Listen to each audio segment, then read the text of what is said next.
E tendering तथा right to recall के कानून को लेकर नुहू जिले के सरपंच भी अब सड़कों पर उतर रहे हैं। जिला के सरपंचों ने मंगलवार को लघु सचिवालय नुहू पहुंचकर सरकार की इस बात की पहल की आलोचना करते हुए जिला प्रशासन के अधिकारियों के माध्यम से मुख्यमंत्री मनोहर लाल के नाम के ज्ञापन भेजकर ई टेंडरिंग तथा राइट टू रिकॉल को वापस लेने की मांग की।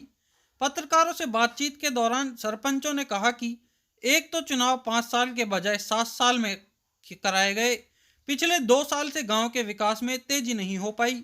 जब उन्हें सरपंच बनने का अवसर मिला तो उन्होंने गांव के विकास को गति देने की सोची, लेकिन ई टेंडरिंग उनके विकास के कामों में तेजी लाने में सबसे बड़ी रुकावट बन रहा है। इसके अलावा राइट टू रिकॉल के कानून से भी सरपंच नाराज दिख रहे हैं।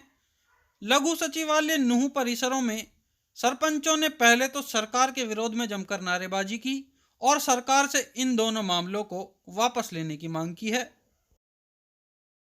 ये फैसला हुआ था। सबसे पहले तो मैं आप लोगों का धन्यवाद करना चाहूंगा कि जो आप सरपंच एकता के साथ में कंधा से कंधा मिलाकर संघर्ष में भागीदारी दर्ज कर रहे हो। स्टेट बॉडी का फैसला हुआ था कि कल पूरे प्रदेश के अंदर डीसी साहब को मुख्यमंत्री के नाम ज्ञापन सौंपने का काम किया जाएगा। तो उसी को स्टेट की बॉडी के जो आदेश थे उसी के अनुसार सारे जिले के सरपंच इकट्ठे होकर के डीसी साहब को ज्ञापन सौंपने आए।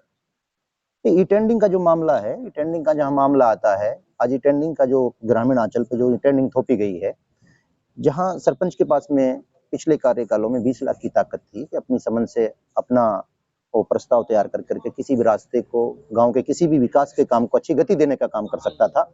आज हालात ये हो गए हैं कि 1.5 लाख रुपए, जो 2 लाख रुपए का जो इन लोगों ने किया है उसमें से 1.5 लाख बचते हैं जीएसटी काट करके।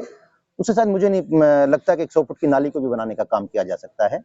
जो सरपंचों की ताकत है, जो सरपंचों के अधिकार है, उनको उनके साथ हनन करने का काम किया जा रहा है। वो किसी कीमत पर भी हरियाणा प्रदेश की सरपंच एसोसिएशन को और हरियाणा प्रदेश के सरपंचों को गवारा नहीं है। उस पर बिल्कुल भी सहमत नहीं है। सरपंच किसी भी कीमत पर बर्दाश्त नहीं करेंगे।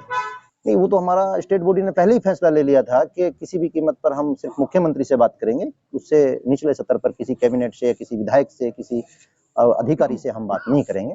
सिर्फ अगर इस पे बात करनी है तो हम सिर्फ मुख्यमंत्री से बात करेंगे। उससे नीचे हम किसी से बात नहीं करेंगे। जो हमारे अधिकारों का हनन किया जा रहा है, बिल्कुल हम इस लड़ाई को आखिर तक लड़ेंगे। अगर हमें चंडीगढ़ जाना पड़ा तो हम चंडीगढ़ भी इस लड़ाई को लड़ने का काम करेंगे। आज शाम को हमारी स्टेट बॉडी फैसला लेगी, क्या फैसला लेती है उसके आदेश अनुसार फिर आगे चलने का काम करेंगे।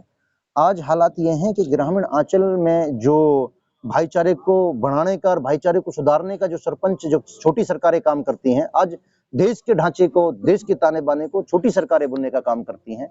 चाहे भाईचारे का मामला हो, चाहे छोटी सरकारें आपस में मसलों को निपटाने का मामला हो, चाहे विकास का मामला हो। बड़े पदों पे बैठे हुए चंडीगढ़ के अंदर वो लोग, उनको क्या पता कि इन पंचायतों के अंदर क्या हो रहा है। वो छोटी सरकारें ही हैं जो बारीकी के साथ उन मसलों को निपटाने का काम करती है, विकास को गति देने का काम करती है।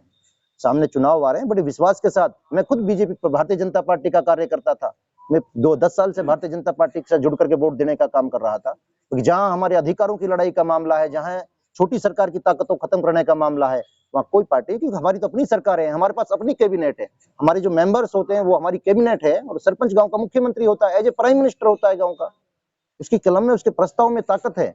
हमने प्रशासन के लिए महकमों, 29 महकमों के लिए अनेकों पंचायतों ने, आप भाई में जाकर देखो, नवोदय स्कूल दे रखा है सैकड़ों एकड़ जमीन के अंदर। हमने medical college free of cost सैकड़ों एकड़ों में मेडिकल कॉलेज बनाने के लिए सरकार को देने का काम किया। कोई पैसा नहीं लिया, कोई मुआवजा नहीं लिया। जब हमारे प्रस्ताव में इतनी ताकत हो सकती है तो हमारे अधिकारों को छीनने का क्यों काम किया जा रहा है? आज हमारी पावरों को घटाने का काम क्यों किया जा रहा है? हम सरकार से उस जवाब को लेने के लिए धरना स्थल पर बैठे हैं।